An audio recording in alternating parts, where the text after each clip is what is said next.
నమస్తే AP scoop news కి స్వాగతం. ముందుగా బులెటిన్ లో హెడ్లైన్స్.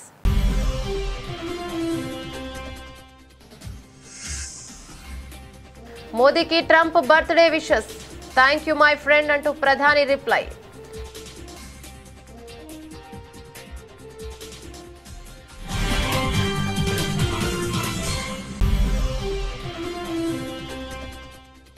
ప్రధాని మోదీకి పుట్టినరోజు శుభాకాంక్షలు తెలిపిన రాష్ట్రపతి, ఉపరాష్ట్రపతి. మీ నాయకత్వంలో దేశం పురోగతి చెంది ఉన్నత శిఖరాలకు చేరుకోవాలన్న ముర్ము.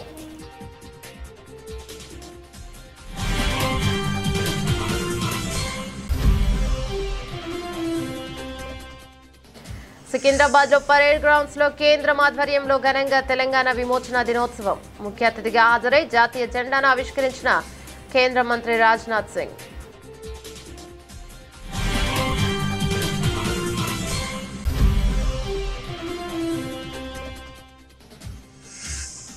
భారత్ చెప్పిందే నిజం. ట్రంప్ కు షాక్ ఇచ్చిన పాక్ ఉప ప్రధాని. మూడో దేశం జోక్యాన్ని భారత్ అంగీకరించలేదని వెల్లడి.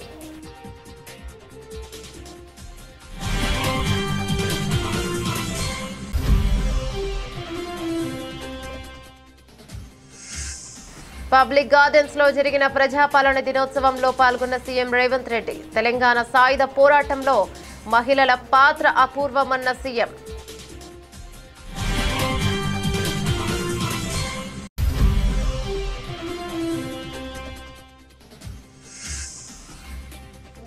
నెహ్రూ ఒక భూస్వామి.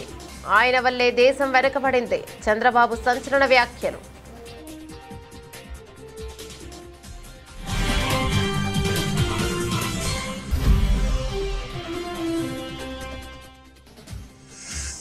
బీఆర్ఎస్ వర్కింగ్ ప్రెసిడెంట్ కేటీఆర్ కీలక వ్యాఖ్యలు. మళ్లీ కేసీఆర్ నాయకత్వంలో తిరిగి తెలంగాణను సంక్షేమ బాటలో తీసుకెళ్తామని కేటీఆర్ పిలుపు.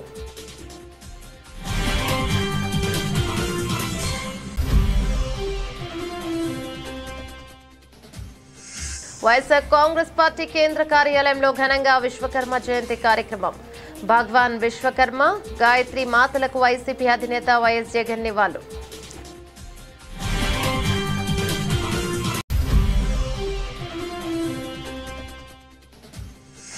అలిపిరి విగ్రహంపై టీటీడీ మాజీ చైర్మన్ భూమన సంచలన వ్యాఖ్యలు. అది శనీశ్వరుడిది కాదు, శ్రీ మహావిష్ణువు విగ్రహమేనని స్పష్టీకరణ.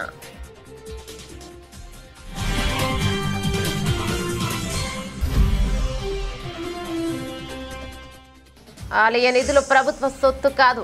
మద్రాస్ హైకోర్టు తీర్పును సమర్థించిన సర్వోన్నత న్యాయస్థానం. భక్తుల విరాళాలు ఆలయ అభివృద్ధికి మాత్రమేనని స్పష్టీకరణ.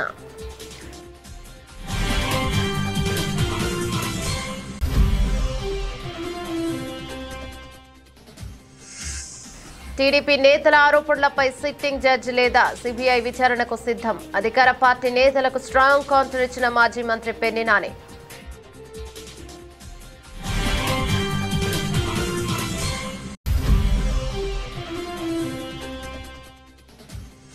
సెన్సెక్స్, నిఫ్టీ కొత్త రికార్డులు. స్టాక్ మార్కెట్ చరిత్రలో మరో రికార్డు. సత్తా చాటిన కుషారే హై జంప్ లో 6వ స్థానం.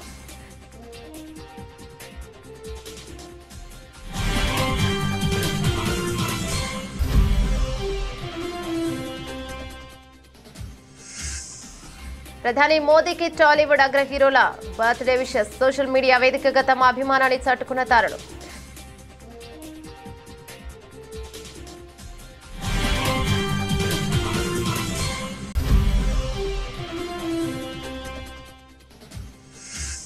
విజయవాడలో మిరాయి చిత్రం బ్లాక్ బస్టర్ సెలబ్రేషన్స్ ఈవెంట్ అభినందనీయమన్న రాష్ట్ర పర్యాటక సినిమాటోగ్రఫీ మంత్రి కందుల దుర్గేష్.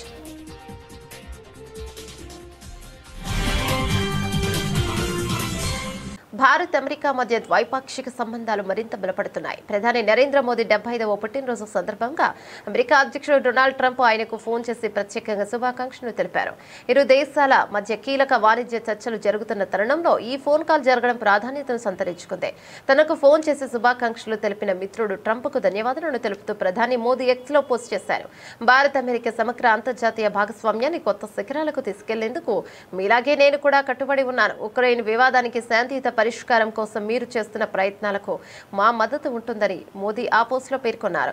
ఈ ఫోన్ కాల్లో జరిగిన సమయంలోనే ఢిల్లీలో ఇరు దేశాల మధ్య ఉన్నత స్థాయి వాణిజ్య చర్చలు జరుగుతున్నాయి. అమెరికా సహాయ వాణిజ్య ప్రతినిధి బ్రెండన్ లించ్, భారత వాణిజ్య మంత్రిత్వ శాఖ ప్రత్యేక కార్యదర్శి రాజేష్ అగర్వాల్ మధ్య ఈ సమావేశం జరిగింది. ఈ చర్చలు సానుకూలంగా భవిష్యత్తు ప్రయోజనాలను దృష్టిలో ఉంచుకుని జరిగాయని భారత వాణిజ్య మంత్రిత్వ శాఖ ఒక ప్రకటనలో తెలిపింది. పరస్పర ప్రయోజనకరమైన వాణిజ్య ఒప్పందాన్ని త్వరగా ముగించేందుకు ప్రయత్నాలను ముమ్మరం చేయాలని ఇరు పక్షాలు నిర్ణయించుకున్నాయి. ప్రధాని నరేంద్ర మోదీ 75వ పుట్టినరోజు సందర్భంగా రాష్ట్రపతి ద్రౌపది ముర్ము, ఉపరాష్ట్రపతి సిపి రాధాకృష్ణన్ సహా పలువురు ప్రముఖులు శుభాకాంక్షలు తెలియజేశారు. ప్రధాని మోదీకి హృదయపూర్వక జన్మదిన శుభాకాంక్షలని రాష్ట్రపతి ముర్ము పేర్కొన్నారు. ప్రధాని మోదీకి హృదయపూర్వక జన్మదిన శుభాకాంక్షలు. మీ అసాధారణ నాయకత్వం కృషితో దేశం గొప్ప లక్ష్యాలను సాధించేలా చేశారు. నేడు ప్రపంచం మొత్తం మీ మార్గదర్శకాలపై విశ్వాసంగా ఉంది. మీరు ఎల్లప్పుడూ ఆరోగ్యంగా, ఆనందంగా ఉండాలని, మీ నాయకత్వంలో దేశం పురోగతి చెంది ఉన్నత శిఖరాలకు చేరుకోవాలని భగవంతుని ప్రార్థిస్తున్నానని ఆమె తన ఎక్స్ ఖాతాలో రాసుకొచ్చారు. అదేవిధంగా ఉపరాష్ట్రపతి సిపి రాధాకృష్ణన్ కూడా ఒక ప్రధానికి జన్మదిన శుభాకాంక్షలు తెలిపారు. మీ దార్శనిక నాయకత్వంలో ప్రపంచ వేదికలపై భారత్ తన ముద్ర వేస్తోంది, అభివృద్ధి చెందిన దేశం అనే లక్ష్యంతో ముందుకు సాగుతోంది అని పేర్కొన్నారు. కేంద్ర హోంమంత్రి అమిత్ షా కూడా ప్రధాని మోదీకి పుట్టినరోజు శుభాకాంక్షలు తెలియజేశారు. త్యాగం, అంకిత భావానికి చిహ్నం. కోట్లాది మంది దేశ ప్రజల ప్రేమను పొందుతున్న ప్రధాని మోదీకి జన్మదిన శుభాకాంక్షలు. 5 దశాబ్దాలకు పైగా దేశ ప్రజల సంక్షేమం కోసం అవిశ్రాంతంగా పనిచేస్తున్నారు. నేషన్ ఫస్ట్ అనే మీ నినాదం ప్రతి పౌరుడికి ప్రేరణ అని షా తన ఎక్స్ ఖాతాలో పోస్ట్ చేశారు.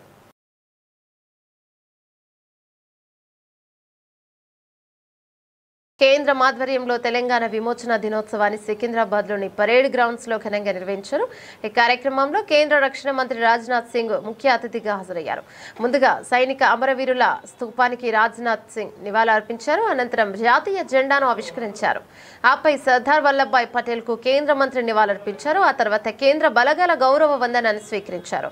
రాజ్నాథ్ ఈ కార్యక్రమంలో కేంద్ర మంత్రులు కిషన్ రెడ్డి, గజేంద్ర సింగ్ షేకావత్, బండి సంజయ్ కుమార్, రాష్ట్ర బీజేపీ అధ్యక్షుడు ఎన్ రామచంద్ర పాల్గొన్నారు. మనందరికీ తెలుసు, దేశానికి స్వాతంత్ర్యం 15 ఆగస్ట్ 1947 లో వస్తే 399 రోజుల తర్వాత తెలంగాణ రాష్ట్రానికి స్వాతంత్ర్యం వచ్చిన విషయం మనందరికి తెలిసిన విషయమే. జలియన్ వాలాబాగ్ ఘటనను ప్రపంచ వ్యాప్తంగా చూపెట్టిన చరిత్రకారులు ఇవాళ తెలంగాణ రాష్ట్రంలో అనేక జలియన్ వాలాబాగులు ఇలా గుండ్రాంరాపల్లి గాని, వీర బైరాన్పల్లి గాని, 1000 ఊడల మరి గాని, పర్కార్ సంఘటన గాని ఇట్లా తెలంగాణ రాష్ట్రంలో प्रति ग्रामों मैं कहना चाहता हूं मेरे बहनों भाइयों, रजाकारों का आतंक लगभग पहलगाम के आतंक के समान ही था, जहां लोगों से धर्म पूछकर उन्हें मारा गया। पहलगाम में हुआ आतंकी हमला भी रजाकारों की तरह भारत के सामाजिक सौहार्द पर एक करारा प्रहार था मेरे बहनों भाइयों। लेकिन जैसे 1948 में రజాకారోं की साजिश భారత్ పాకిస్తాన్ల మధ్య తాను మధ్యవర్తిత్వం నెరిపి యుద్ధాన్ని ఆపానంటూ అమెరికా అధ్యక్షుడు డొనాల్డ్ ట్రంప్ తరచూ చేసుకునే ప్రచారంలో వాస్తవం లేదని మరోసారి స్పష్టమైంది. ఈసారి ఈ విషయాన్ని స్వయంగా పాకిస్తాన్ విదేశాంగ మంత్రి పాక్ ప్రధాన ధార్ పరోక్షంగా ఉప ప్రధాని ఇషాక్ దార్ పరోక్షంగా అంగీకరించడం గమనార్హం. ఆపరేషన్ సింధూర్ సమయంలో మూడో దేశం జోక్యాన్ని భారత్ తీవ్రంగా వ్యతిరేకించిందని ఆయన తెలిపారు.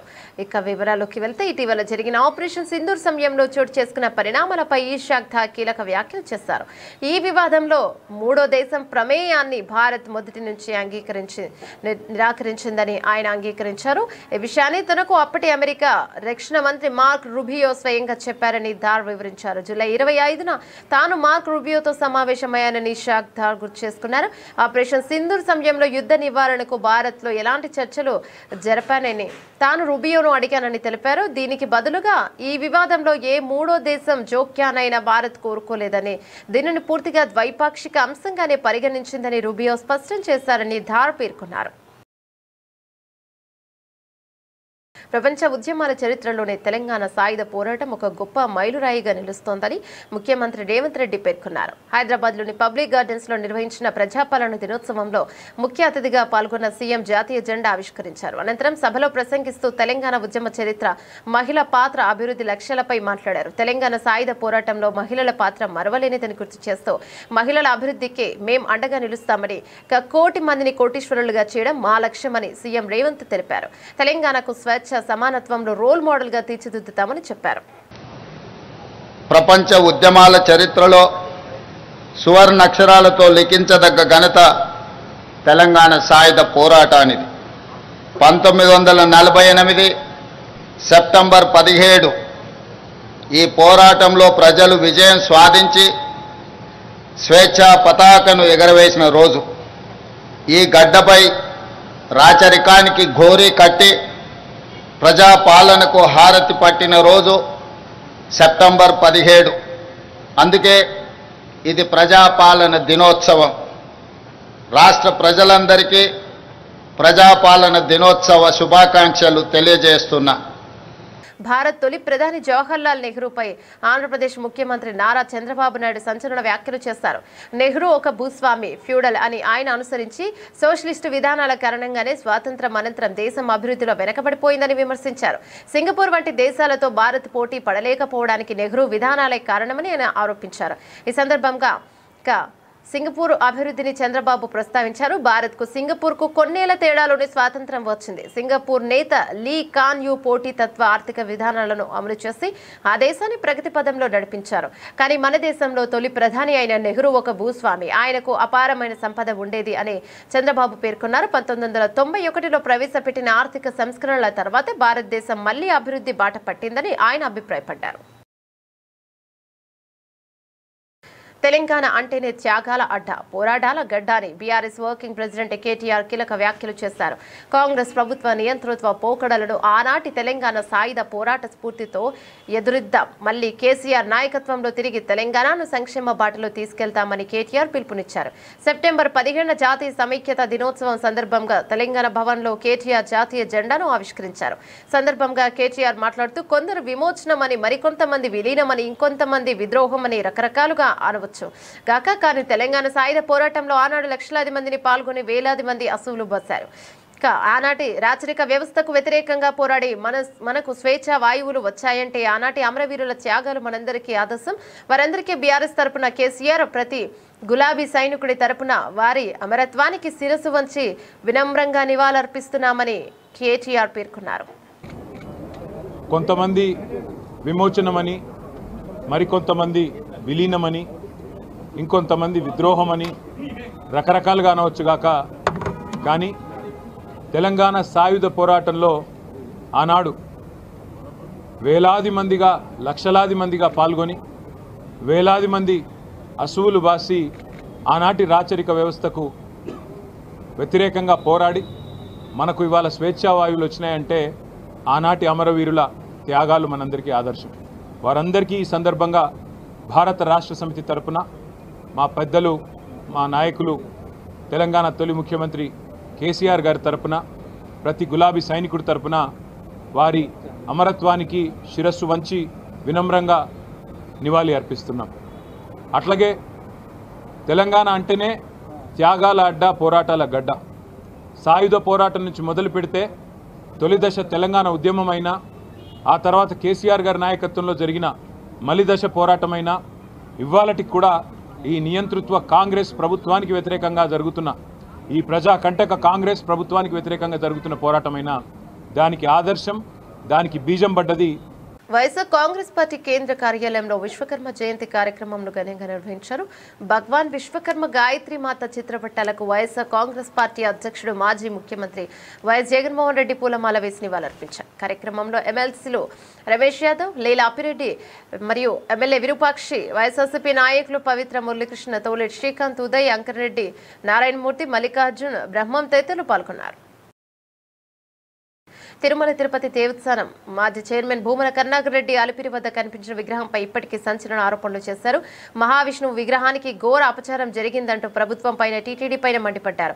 అయితే ఏపీ ప్రభుత్వం ఫ్యాక్ట్ చెక్ టీటీడీ పాలక మండలి సభ్యుడు భానుప్రకాష్ రెడ్డి అది విష్ణుమూర్తి విగ్రహం కాదని శనీశ్వరుడి విగ్రహం అని తేల్చి చెప్పారు. క్రమంలో భూమన మరోసారి స్పందించారు. అది శనీశ్వరుడు విగ్రహం కాదని, అది ముమ్మాటికి మహావిష్ణువు విగ్రహమేనని స్పష్టం చేశారు. నాపై ఎన్ని కేసులు పెట్టినా నేను భయపడేది లేదు. రాజకీయాల కంటే నాకు హిందూ ధర్మ పరిరక్షణే నాకు ముఖ్యమని భూమన స్పష్టం చేశారు. ఈ మేరకు ఒక వీడియో విడుదల చేశారు.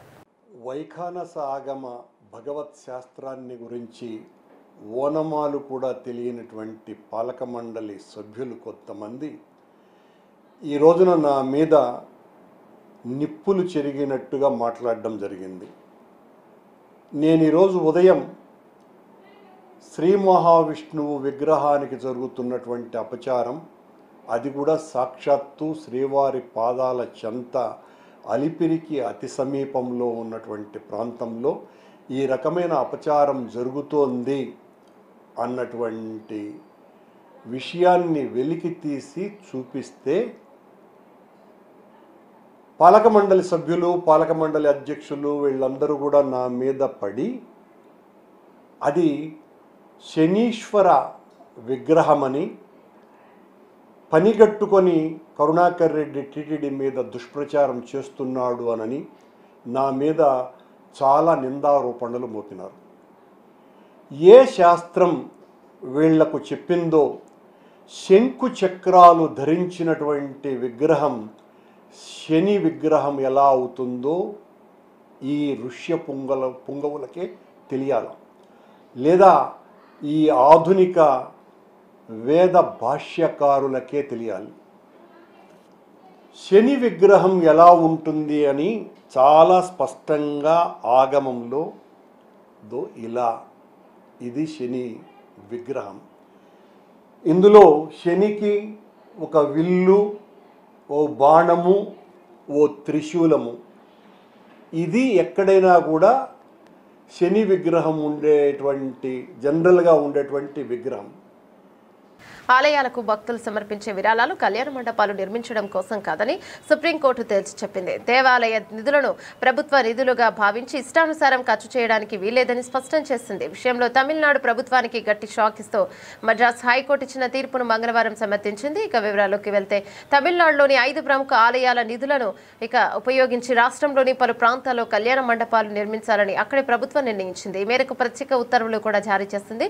ప్రభుత్వ నిర్ణయాన్ని సవాలు చేస్తూ దాఖలైన పిటిషన్ పై విచారణ జరిపిన మద్రాస్ హైకోర్టు మదురై ధర్మాసనం గత నెల 19న ఉత్తర్వులను కొట్టివేసింది. కళ్యాణ మండపాలు నిర్మించి వాటిని పెళ్లిళ్ల కోసం అద్దెకు ఇవ్వడం అనేది మతపరమైన కార్యక్రమం కిందకు రాదని హైకోర్టు తన తీర్పులో స్పష్టంగా పేర్కొంది. హైకోర్టు తీర్పును సవాలు చేస్తూ తమిళనాడు ప్రభుత్వం సుప్రీంకోర్టును ఆశ్రయించింది. ఈ పిటిషన్లపై విచారణ సందర్భంగా సర్వోన్నత న్యాయస్థానం కీలక వ్యాఖ్యలు చేసింది.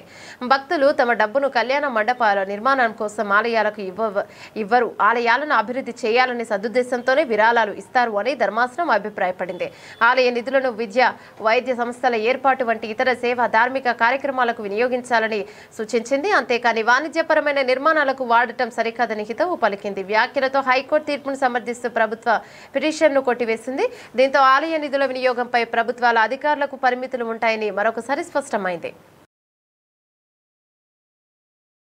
తాను దేవుడి భూములు కొట్టేశానంటూ తెలుగుదేశం పార్టీ నేతలు చేస్తున్న ఆరోపణలపై వైఎస్ఆర్సీపీ కృష్ణా జిల్లా అధ్యక్షుడు మాజీ మంత్రి పెద్ది నాని ఖండించారు. మచిలీపట్నంలో మీడియాతో మాట్లాడుతూ గొల్లపూడి దేవుడి భూముల అధికార పార్టీ నేతల అవినీతి భాగోతాన్ని బయటపెట్టానన్న దుగ్గుతో తనపై ఆరోపణలు చేస్తున్నారని ఆయన చెప్పారు. తనపై వచ్చిన ఆరోపణల మీద సిట్టింగ్ జడ్జి లేదా సిబిఐ విచారణకు తాను సిద్ధమని సవాళ్లు విసిరారు. రాష్ట్రంలో డీజిల్ మాఫియా సహా అక్రమాలకు మంత్రి కొల్లు రవీంద్ర కేంద్ర బిందువని ఆయన చెప్పారు. అక్రమాలను ఆధారాలతో సహా మీడియాకు వివరించారు. 2006 ఆక్షను, 2011లో సేల్ కన్ఫర్మేషను, 2011లో రిజిస్ట్రేషన్ అయింది, 2022లో 1000 గజాలు మేము కొనుక్కున్నామంట. అంటే 1000 గజాలు కొనుక్కోవడం కూడా దొబ్బేసేయంటే అనమాట. సేల్ యాక్షన్ ఎప్పుడు అంటే నేను 2006లో ఉన్నప్పుడు మొదటిసారి ఎమ్మెల్యేని, సేల్ కన్ఫర్మేషన్ నేను 2సారి ఎమ్మెల్యే అయినప్పుడు, 3ఓసారి ఎమ్మెల్యే అయినప్పుడు నేను కొనుక్కున్నానంటారు. అంటే నిజంగా నేనే దేవుడి ఆస్తి దొబ్బేసి ఉంటే తెల్లారేపుడి కన్ఫర్మేషన్ వచ్చి రిజిస్ట్రేషన్ చేసేసుకున్నా. సరే, లింగం ఆనంద్ నా బినామీ అని చెప్పి ఘనమైన గోపిచంద్ గారు మంచి మాటలు చెప్తున్నాడు. లింగం ఆనంద్ గారే నాకు బినామీ అయితే ఎలక్షన్ గెలవంగానే మొన్న అంటే కుల రవీంద్ర కూడా బినామీ అయినా లింగమానంద్? అంతేగా గోపీచంద్ గారి భాష బట్టి. లింగమానంద్ వాళ్ళ అమ్మగారు శిలార్ దాదా గారు మున్సిపల్ చైర్మన్ చేసినప్పుడు కాంగ్రెస్ పార్టీ తరఫున కౌన్సిలర్గా పోటీ చేశారు. అంతకు మించి నాకు ఆయనకి ఏమైనా అక్రమ సంబంధం ఉందా? మరి ఇదేంటి? ఇప్పుడు కాదు, 2014లో ఫోటో దొరకలే నాకు. 2014లో మంత్రి బంగ్లాకి వెళ్ళి లింగమానంద్ గారు కుల రవీంద్ర గారితో కలిసి తిరిగారు కదా. జనవరి 1కి ఇదెవరు? కుల రవీంద్ర బినామీగా. అంటే లింగమానంద్ ఎంతమందికి బినామీ ఉంటాడు? కుల రవీంద్రకి బినామీ, నాకు బినామీనా?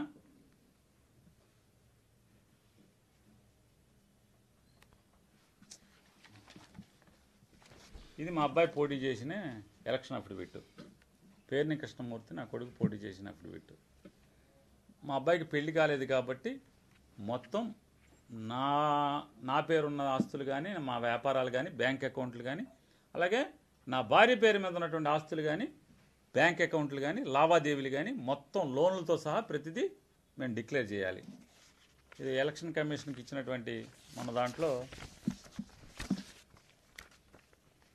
డిక్లేర్ చేసాం. భారత్ స్టాక్ మార్కెట్ ఈ రోజు నుంచి జోష్లో ఉంది. సెన్సెక్స్, నిఫ్టీ వరుసగా 2 రోజు సరికొత్త రికార్డులకు చేరాయి. September 15 India US trade tax నుంచి వచ్చిన సానుకూల సంకేతాలతో ఇన్వెస్టర్లు మళ్లీ షేర్ల కొనుగోలుతో మునిగిపోయారు. ఈ ఉత్సాహంలో నిఫ్టీ మొదటిసారి జూలై 11 తర్వాత 25,300 మార్కును అధిగమించింది. ఇప్పుడు అందరి దృష్టి US federal reserve policy result పై ఉంది. ఈ రాత్రి వచ్చే ఫెడ్ నిర్ణయంలో 25 బేసిస్ పాయింట్ల రేట్ కట్ ఉంటుందని మార్కెట్ ఆశిస్తోంది. ఈ క్రమంలో ఉదయం 10:30 సమయంలో సెన్సెక్స్ 253.74 పాయింట్లు 0.31% పెరిగి 22,634.43 స్థాయికి చేరుకోగా నిఫ్టీ 83.0.31% పుంజుకొని ఇక 25,322.10కి చేరింది. ప్రస్తుతం మార్కెట్ సెంటిమెంట్ పాజిటివ్ ధోరణిలో ఉంది. ఈ క్రమంలో ఇక 2,298 షేర్లు పాజిటివ్ ట్రెండ్లో ఉండగా 759 షేర్లు కిందకి, 156 షేర్లు స్థిరంగా ఉన్నాయి. మార్కెట్ ట్రెండ్ ఇంకా పాజిటివ్గానే ఉందని నిఫ్టీ 25,100 మరియు సెన్సెక్స్ 82,000 కంటే పైన ఉంటే ఈ జోష్ కొనసాగుతుందని కోటక్ సెక్యూరిటీలో equity research head Srikanth Chauhan అన్నారు. రాబోయే రోజుల్లో నిఫ్టీ 25,400, సెన్సెక్స్ 82,800 లేదా 25,500, 83,100 స్థాయిలకు కూడా చేరొచ్చని కూడా అంచనా వేశారు.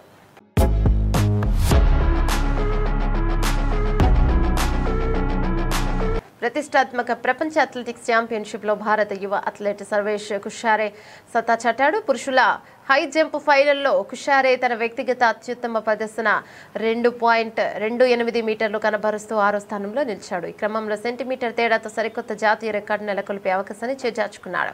ఫైనల్కు అర్హత సాధించిన తొలి భారత హై జంపర్గా నిలిచిన కుషారే ప్రత్యర్థులకు ధీటైన పోటీనివ్వడంలో సఫలమయ్యాడు. నాసిక్, మహారాష్ట్రలోని సాధారణ ఉల్లి రైతు కుటుంబానికి చెందిన 30 ఏళ్ల కుషారే మెగా టోర్నీలో అంచనాలకు మించి రాణించాడు.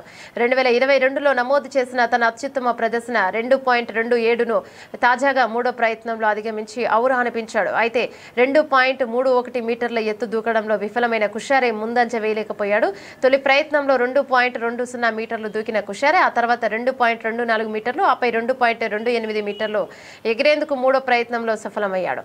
ఆఖరి వరకు ఆసక్తికరంగా సాగిన ఈ ఫైనల్లో హమీష్ కే న్యూజిలాండ్ మరియు వు సాంగ్యోక్ కొరియా వరుసగా స్వర్ణ, రజత పతకాలు కైవసం చేసుకున్నారు. కెరీర్ తొలి నాళ్లలో గడ్డితో తయారు చేసిన మ్యాట్లపై ప్రాక్టీస్ చేసిన ఈ యువ అథ్లెట్ ప్రపంచ ఛాంపియన్షిప్లో పోటీ పడే స్థాయికి ఎదిగాడు. ప్రధాని నరేంద్ర మోదీ 75వ పుట్టినరోజు సందర్భంగా టాలీవుడ్ అగ్రనటులు చిరంజీవి, నాగార్జున, విజయ్ దేవరకొండ సోషల్ మీడియా వేదికగా ఆయనకు హృదయపూర్వక శుభాకాంక్షలు తెలియజేశారు. ప్రధాని ఆరోగ్యంగా ఉండాలని ఆకాంక్షిస్తూ తమ అభిమానాన్ని చాటుకున్నారు. ముఖ్యంగా నటుడు నాగార్జున ప్రధానితో తనకున్న పాత జ్ఞాపకాలను గుర్తు చేసుకుంటూ ఒక ప్రత్యేక వీడియో సందేశాన్ని పంచుకున్నారు. మెగాస్టార్ చిరంజీవి ఎక్స్ ద్వారా ప్రధానికి శుభాకాంక్షలు తెలిపారు. భారతదేశాన్ని ప్రగతి కీర్తి పదంలో మరింత ఉన్నత శిఖరాలకు నడిపించేందుకు మీకు మంచి ఆరోగ్యం, శక్తి, వివేకం లభించాలని కోరుకుంటున్నారని తన పోస్ట్ లో పేర్కొన్నారు. యువ హీరో విజయ్ దేవరకొండ సైతం ప్రధానిని ప్రశంసిస్తూ పోస్ట్ పెట్టారు. ఆయన ఎప్పుడూ స్వక్తితో ఒక లక్ష్యంతో ఉండే ఒక పవర్ హౌస్ లాంటి వ్యక్తి మీరు మరెన్నో సంవత్సరాలు ఆరోగ్యంగా ఉత్సాహంగా ఉండాలి సార్, మీకు నా అభినందనలు అని విజయ్ రాసుకొచ్చారు. మరోవైపు ప్రముఖ నటుడు అక్కినేని నాగార్జున మోదీ స్టోరీ అలాగే #తో ఒక ప్రత్యేక వీడియోను పంచుకున్నారు. గుజరాత్ ముఖ్యమంత్రిగా మోదీ చేసిన అభివృద్ధి పనులకు తాను ఎప్పటి నుంచో అభిమానుడని నాగార్జున తెలిపారు. సమావేశంలో మోదీ తనకు జీవితానికి సరిపడా పాఠాలను నేర్పారని అన్నారు. విజయవాడలో మిరాయి చిత్రం బ్లాక్ బస్టర్ సెలబ్రేషన్ ఈవెంట్ నిర్వహించడం అభినందనీయమన్నారు. రాష్ట్ర పర్యాటక సినిమాటోగ్రఫీ మంత్రి కందుల దుర్గేష్ భవానీపురంలోని పున్నమి ఘాట్లో మిరాయి చిత్రం ఒక బ్లాక్ బస్టర్ సెలబ్రేషన్ ఘనంగా జరిగింది. కార్యక్రమానికి మంత్రి కందుల దుర్గేష్, ఉపసభాపతి రఘురామకృష్ణంరాజు, ఎంపీ కేసినేని చిన్ని ముఖ్య అతిథులుగా విచ్చేసే సినిమా యూనిట్ ను అభినందించారు. ఈ సందర్భంగా మంత్రి కందుల దుర్గేష్ మాట్లాడుతూ మిరాయి చిత్రంను ప్రేక్షకులు ఆదరించారు. కొంతకాలంగా సినిమాలు హిట్ కాని పరిస్థితిలో మిరాయి చిత్రం హిట్ తెలుగు సినిమా ఇండస్ట్రీకి ఊపిరి పోసిందన్నారు. హనుమాన్ చిత్రంతో గొప్ప విజయం సాధించిన తేజ సజ్జా మిరాయి చిత్రంతో మరో హిట్ సాధించడం సంతోషంగా ఉందని తెలిపారు. మంచు మనోజ్ సినిమాలో ప్రతినాయకుడిగా మంచి నటన కనబరిచారని, శ్రేయాశరణి సినిమాలో మంచి నటన కనబరిచారన్నారు. అనంతరం హీరో తేజ సజ్జా మాట్లాడుతూ మిరాయి సినిమాను విజయవంతం చేసిన ప్రేక్షకులకు కృతజ్ఞతలను తెలిపారు.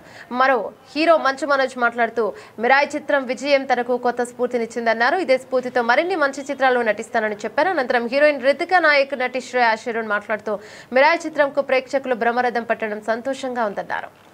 ఈ సినిమా ఈ success was very much needed అండి. మాకంటే వి బీన్ వెయిటింగ్, చాలా గ్యాప్ వచ్చింది. So and this first movie for మా అమ్మాయి Kriti Prasad as a producer.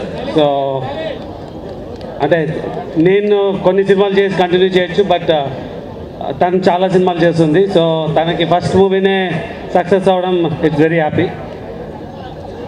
Next ఒక ప్రొడక్షన్ ఎలా వర్క్ చేయాలా, ఏ ఫెసిలిటీస్ బిల్డ్ చేసుకోవాలన్న దానిలో గృహ సినిమాలో మేము ఇందాక నుంచి అందరూ మాట్లాడుతున్నప్పుడు ఒక మాట అంటూ ఉన్నారు, వరుసగా సక్సెస్లు పడ్డాయి, కంగ్రాట్స్ తేజ, కంగ్రాట్స్ అని. నేను ఒక విషయం చెప్దాం అనుకుంటున్నాను. ఈ పర్టికులర్ సినిమా, అన్ని సినిమాలు, ఈ సినిమా సక్సెస్ నా ఒక్కడిది కాదండి. ఈ సినిమా సక్సెస్ కార్తిక్ ఘట్టంనేనిది, ఈ సినిమా సక్సెస్ విశ్వప్రసాద్ గారిది, ఈ సినిమా సక్సెస్ మంచు మనోజ్ గారిది, ఈ సినిమా సక్సెస్ శ్రియా గారిది, ఈ సినిమా సక్సెస్ రితికాది. ఇదిగో ఇక్కడ నుంచి ఉన్నారు చూడండి, మిడ్ నైట్ వారియర్స్, ఒక్కరు కూడా నిద్రపోకుండా చేస్తున్న వీలిది. ముందు రోజు బులెటిన్ ముగించే ముందు హెడ్లైన్స్ మరోసారి.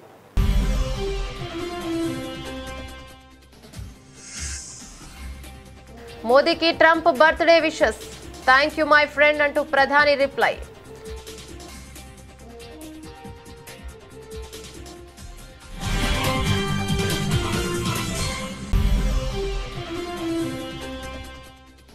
ప్రధాని మోదీకి పుట్టినరోజు శుభాకాంక్షలు తెలిపిన రాష్ట్రపతి, ఉపరాష్ట్రపతి. మీ నాయకత్వంలో దేశం పురోగతి చెంది ఉన్నత శిఖరాలకు చేరుకోవాలన్న ముర్ము.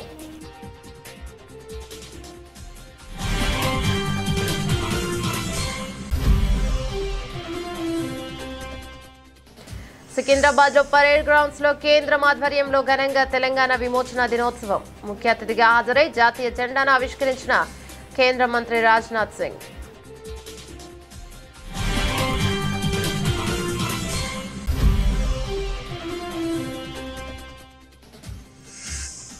భారత్ చెప్పిందే నిజం, ట్రంప్ కు షాక్ ఇచ్చిన పాక్ ఉప ప్రధాని. మూడో దేశం జోక్యాన్ని భారత్ అంగీకరించలేదని వెల్లడి.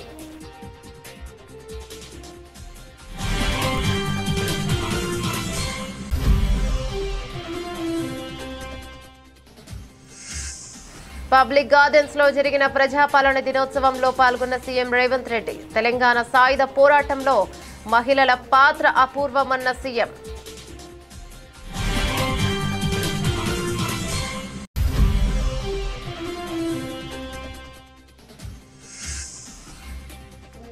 నెహ్రూ ఒక భూస్వామి, ఆయన వల్లే దేశం వెనుకబడింది. చంద్రబాబు సంచలన వ్యాఖ్యలు.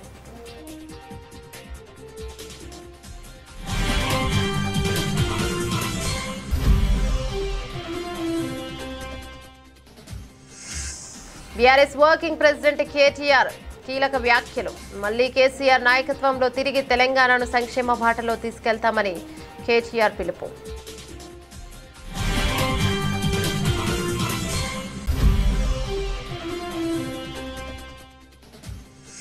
వైఎస్ఆర్ కాంగ్రెస్ పార్టీ కేంద్ర కార్యాలయంలో ఘనంగా విశ్వకర్మ జయంతి కార్యక్రమం.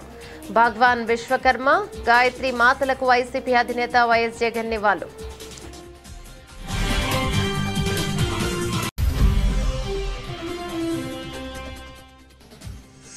అలిపిరి విగ్రహంపై టీటీడీ మాజీ చైర్మన్ భూమన సంచలన వ్యాఖ్యలు. అది శనీశ్వరుడిది కాదు, శ్రీ మహావిష్ణువు విగ్రహమేనని స్పష్టీకరణ.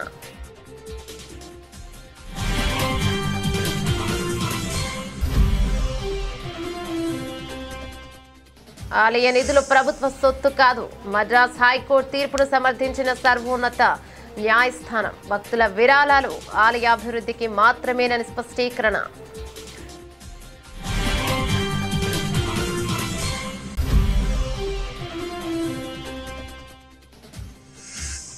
టీడీపీ నేతల ఆరోపణలపై సిట్టింగ్ జడ్జి లేదా సిబిఐ విచారణకు సిద్ధం. అధికార పార్టీ నేతలకు స్ట్రాంగ్ కౌంటర్ ఇచ్చిన మాజీ మంత్రి పెన్ని నాని.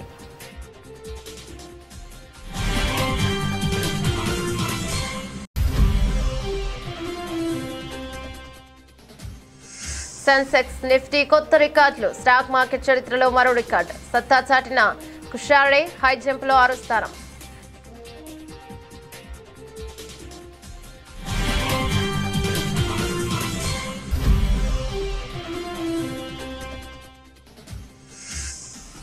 ప్రధాని మోదీకి టాలీవుడ్ అగ్ర హీరోల బర్త్డే విషెస్. సోషల్ మీడియా వేదికగా తమ అభిమానాన్ని చాటుకున్న తారలు.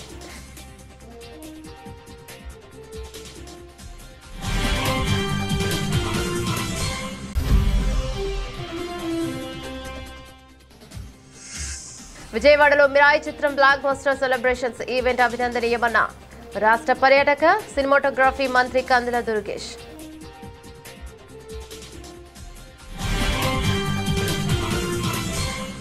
ఇవి బులెటిన్ డీటెయిల్స్. మరో బులెటిన్ మళ్ళీ కలుసుకుందాం. అంతవరకు సెలవు. నమస్తే.